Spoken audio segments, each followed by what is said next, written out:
Սովետական Հայաստանի հիմնը առաջին անգամ ունեցել է ոչ պաշտոնական ճանաչում։ Երևանյան ամառային շոկ օրերից մեկն էր, երբ բոլոր լուսամուտները բաց են։ Այդ գիշեր սկզբում հարևանները, հետո անծանոթ մարդիկ հավաքվում էին տներից մեկի պատուհանների տակ, որտեղից հնչում էր հոգեթով երաժշտություն։ Այն իր մեջ խորհուրդ ու գաղտնիք ունի։ Բարև ձեզ, դուք Վարդուհի Սարգսյանի հետ եք։ Երգի ավարտից հետո հավաքվածները բուռն ծափահարում էին, այդ պահին նրանք չգիտեին, որ երգը Հայաստանի ապագա հիմնն է։ Հեղինակը հանճարեղ Արամ Խաչատրյանն է։ Տունը, որի մասին խոսում են, գտնվում է Զարոբյան 3 հասցեում Բաղրամյան պողոտայի հարևանությամբ, որի կառուցման գործում իր մասնակցությունն է ունեցել տանտերը։ Նրա մտահղացմամբ շենքն ունի հետաքրքիր կոնստրուկտիվ լուծումներ, վեր խոյացող 5 կամարները հիշեցնում են կամերտոն, իսկ ներքին կամարները, սյուները, դռները հետաքրքիր ճարտարապետական լուծումների օրինակ են։ Այդ օրերին հայ ազգը Սովետական Միության մյուս ազգերի հետ կերտում էր ֆաշիզմի դեմ հաղթանակը։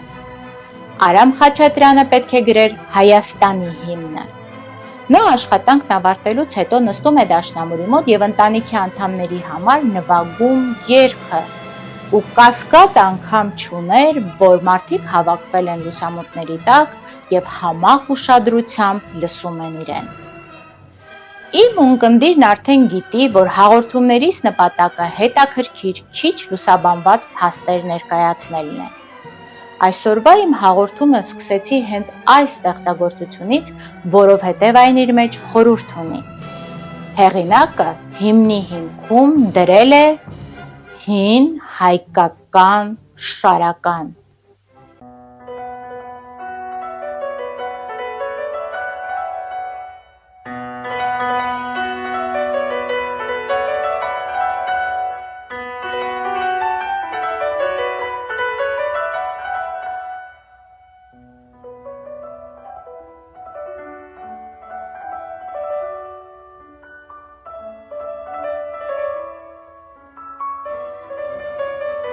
Նա կարողացել է եկեղեցական երաժշտությունը դարձնել աթեիստ պետության հիմք եւ ժողովրդի ականջին հասցնել շարական,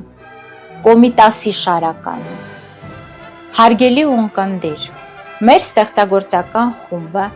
մեծ հայեր շարքում դեռևս չի անդրադարձել մեծագույն կոմիտասին։ Գաղտնիքով ասեմ, որ մոտակա հաղորդումներից մեկը նվիրված կլինի հենց իրեն։ Առանձնահատուկ ստեղծագործություն է Խաչատրյանի երկրորդ սիմֆոնիան, Զանգերով սիմֆոնիան, որը նվիրված է հայրենական մեծ պատերազմին, սակայն այն 1915 թվականի Եղեռնի քողարկված ռեքվիեմն է։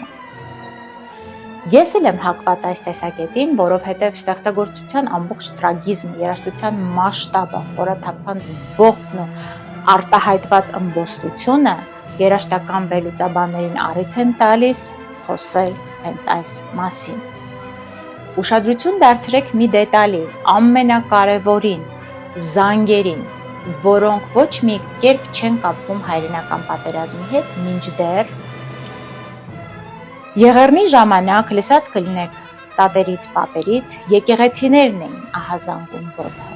եւ առաջին հերթին զանգերն էին ոչնչացվում, որպեսզի ժողովուրդը հնարավորություն չունենա իմանալ այդ մասին։ Մի այսպիսի պատմություն էր կա Արամ Խաչատրյանի կյանքից։ 1963 թվականին Սառը պատերազմի ժամանակ աթեիստ պետության կոմպոզիտորը հանդիպում է Հռոմի պապի հետ։ Սա խոսում է Արամ Խաչատրյանի առանձնահատուկ ստատուսի մասին, որը շատ ավելին է, քան աշխարհի բոլոր պաշտոնապես ճանաչված կոչումները։ 1960 թվականին Իտալիայի Սանտա Չեչիլիայի աշխարհահռչակ երաժշտական ակադեմիայում Արամ Խաչատրյանին շնորհվում է պատվավոր պրոֆեսորի կոչում։ Երբ 3 տարի անց նա այցելում է ակադեմիա, ռեկտորը առաջարկում է հանդիպում կազմակերպել Հովհաննես 23-րդ Հռոմի պապի հետ։ Նա առաջին սովետական քաղաքացիներով հանդիպել է Պապին, ի դեպ այդ ժամանակ ԽՍՀՄ և Վատիկանի միջև չկային դիպլոմատիկ հարաբերություններ։ Այս կես ժամ տևած հանդիպումից մեզ հայտնի է երկու նախադասություն։ Հռոմի Պապն ասել է. հայ ազգը փոքր է, բայց նա աշխարհին մեծ հանճարներ է նվիրել, դուք նրանցից մեկն եք։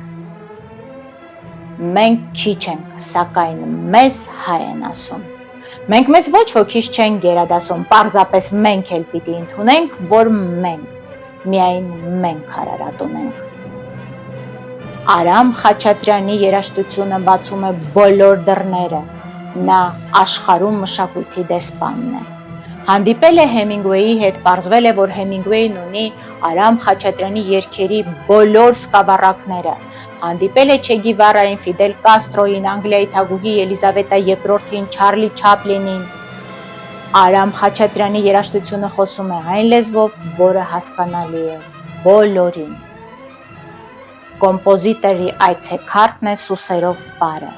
Ի դեպ, Գայանե օպերայում սկզբում չկար այս պարը։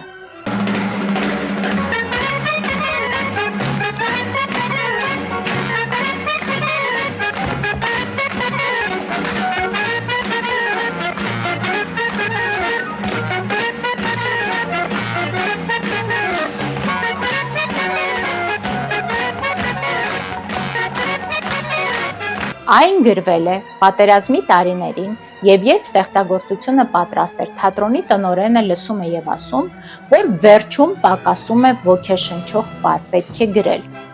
Քննադատությունը դուր չի գալիս կոմպոզիտորին, նա համարում է, որ այս ամենը դեմ է դրամատուրգիայի ամբողջականությանը և խախտում է ժանրը։ Ներկաները պատմում են, որ գերզայրացած վիճակում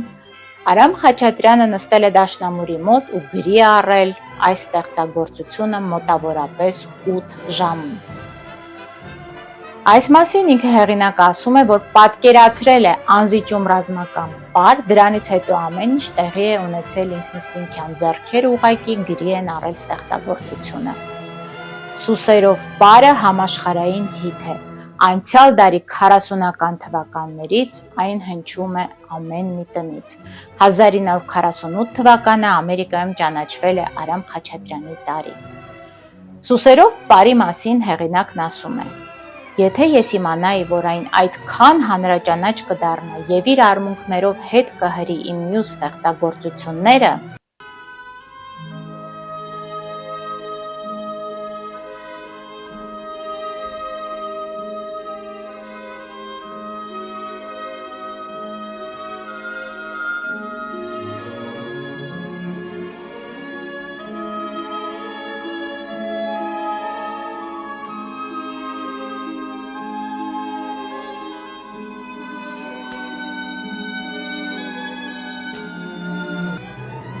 ես երբեք այն չէի գրի։